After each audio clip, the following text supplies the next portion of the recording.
Well, good morning, friends. Welcome to the weekend once again. And as your Covid Chaplain, let me say g'day. And I trust you get blessed today and that maybe what I share with you might encourage you to make the day even a blessing for other people as well. We've been talking all of this week about the things that are at hand. And of course, on a day like Saturday, often people are getting out around the yard, maybe cleaning things up or doing odd jobs and probably a little bit more aware of just the bits and pieces that are around on hand. So the things I've talked about during the week, make sure that you keep them in mind as you get around your home today or around your world and do the things that you've got to do, whatever that might turn out to be. But today I want to talk to you about little blessings. Was it yesterday I talked about little is much when God is in it and talked about just, using the small amount of resources you've got and trust God to bless it? Like the lunch from the boy that took it to Jesus and the disciples, and it ended up feeding the 5,000. On another level, there's the situation where we can bless people in teaspoonsful, in little doses. Sometimes we think, I'd like to be able to bless that person. I wish I could have a house to rent and they could have a place to stay because they're under such... And we think about the big things. Well, that's great. If you've got the opportunity to do a big thing for somebody, fantastic. But we often then lose sight of just how precious it is to give little blessings. Little blessings. They could be just a word of encouragement. Maybe it's just a pat on the back. Maybe it's just a, hey, well done, you did really well with that. Maybe it is to just give them a little gift.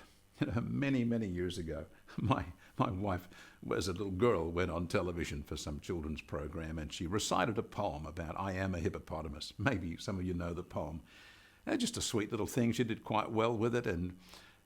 But her mother then, at the next time she had some birthday or some event, bought her a little toy model plastic hippopotamus.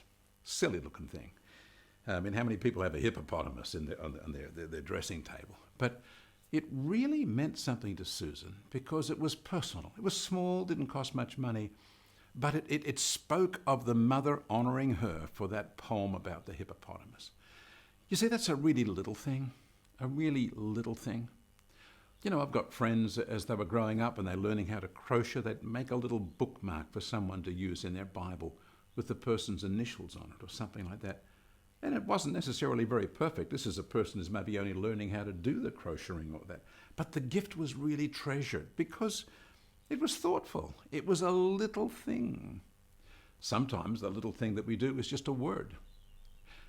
I've been involved in prophetic meetings where we'll have a lineup of people, sometimes 120 people, and I have to walk along that line and actually speak to every single one of them what I believe God wants to say to them. Now that's scary stuff. People you don't know, when you come up and stand in front of them and you say, Lord, what in the world would you say to this person in this situation? And very often it's a very small thing, I'm probably a bit scared to go too far. You just say that thing that God's impressing you. And the number of times people have come up to me afterwards and said, wow, that was really important. That word that you chose to use was a word that was something I was asking God about, or this or that. And you find that was like just a little teaspoon. It wasn't unraveling the story of their life. It was just a confirmation to them that God knows them and is listening to them and is aware of where they are at. So the big things don't have to be very big sometimes. Can you catch that? The big things can be small things, like the little things you've got at hand. And right around you today, you're going to bump into different people. Or maybe as you plan through the weeks ahead, you're going to bump into different people in your world that are important to you who deserve a little blessing. That's the little one, a little teaspoon blessing. They want something sweet from you. And then again and again and again over time. Imagine, let's just put this challenge to you. This is an imaginary challenge, okay? You may not be up to it. Imagine every single person that you come across today, people that you know and people that you don't, you need to speak a word of encouragement to them. That might just be one word, but a word of encouragement to them. Imagine just having that challenge. And then you go through the day thinking, wow, God, here comes somebody. I don't recognize them. They're coming in my direction. I'm going to smile and say hello. Therefore, I'm now obligated to give them a little blessing of something that's at hand. What's coming to my mind? What's coming to my heart that I can say to them that would be a blessing? What about your children? Sometimes we make the mistake of always praising one and not giving any credit or praise or commendation to some of the others. Or maybe we talk so well about what we did or what someone else did that we don't actually stop and just hunker down and say, well done. Just the other day we had some family over and my wife was doing something a bit experimental, and the bread that she was making at home on a fancy new recipe, things went wrong. But the meal was fantastic. I mean, it really worked out well. And so the next morning after we sort of recovered and got up the next day, I said to my wife, darling, that was amazing. That was just amazing. You did so well. You did so well. And my daughter was there and she commented, said yes, and she affirmed what I was saying.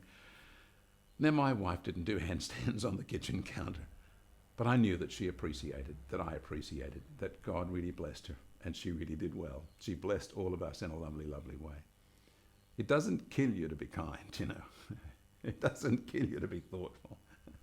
These people are right at hand. And your mouth is, reasonably pretty close to you, I trust. You can open it and say something. There's lots of little ways that you can be a blessing. So today, maybe we should call it Little Blessing Day. It's a day for little blessings.